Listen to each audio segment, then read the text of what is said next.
said something to Dmitri, and both men laughed.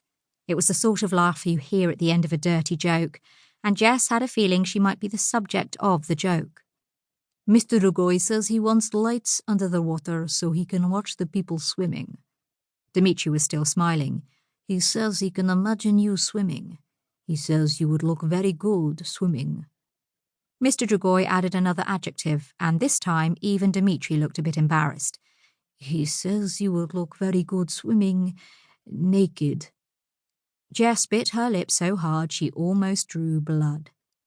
Finally, after a few deep breaths, she replied, Please tell Mr. Drugoy that I'm an architect and I'm here to discuss the restructuring of this property. Nothing else. As she spoke, she subjected Drugoy to a withering stare, but his dead fish eyes just remained fixed on her body, not her face, totally unapologetic. She heard the interpreter speak to his boss, but very briefly, and she had little doubt that Dmitri had opted not to translate her remarks word for word. The tour of the property continued, as did Jess's discomfort in the presence of the billionaire. Finally, at just after 12 o'clock, she reached the end of her queries and brought the meeting to a close. By this time she was feeling soiled and slightly sickened, and her only desire was to get away from Drugoy as soon as possible. She shook hands with the expressionless girl, then Dmitri, and, finally, Drugoy, and was just turning away when she heard a brief exchange between the oligarch and his interpreter. Please, Miss Milton. She looked back over her shoulder and noted that this time Dmitri actually had the decency to blush as he passed on the invitation from his boss. Mr. Drugoy asks if you would like to come back to Claridge's with him for a party. A party? Yes, just you, him, and Natasha. Jess was dumbfounded. Never in her professional or personal life had she had to face anything like this before.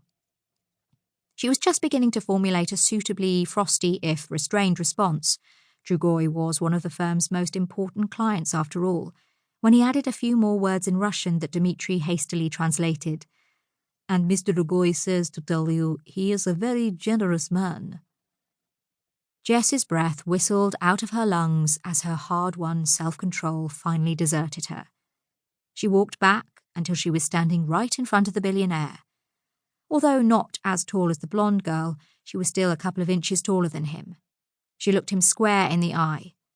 Mr. Drugoy, you may think you're able to buy anything or anybody you like, but it doesn't work like that with me. I wouldn't go to your hotel with you if I had a gun to my head. She took a deep breath. You are a disgusting human being. For a moment she had the distinct impression that he had understood, interpreter or no interpreter. But to be sure, she glanced across at Dmitri. Translate that to him, word for word. Dmitri looked appalled, but then evidently followed her instructions. She listened to a rush of Russian from him to his employer, and this time she saw Drugoy's expression darken.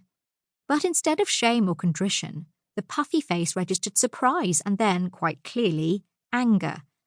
He hissed something to Dmitri and turned on his heel even before the translation had been rendered. Mr. Drugoy is very angry with you. He says he will speak to your boss. As Drugoy and the blonde girl headed out through the door to the stairs, Dmitri added under his breath, I'm afraid you're going to be in a lot of trouble. Jess hit the gym hard that evening. She was still furious at the way Drugoy had behaved. Clearly he was convinced that his money allowed him to say or do whatever he chose. In fact, she was so engrossed in her thoughts that it took a while before she realized that Hope was sitting on the next exercise bike to hers, but not pushing the pedals anything like as furiously. Jess sat up, released her grip on the handlebars, and ran a hand across her forehead, feeling it come away soaking wet. Hi, Hope. How long have you been there? I wondered how long it would take you to notice. I've been here 11 minutes. She grinned and pointed at the screen in front of her. If you don't believe me, look. Jess gave her a weak smile in return. Sorry about that. It's been a rough day. Want to talk about it?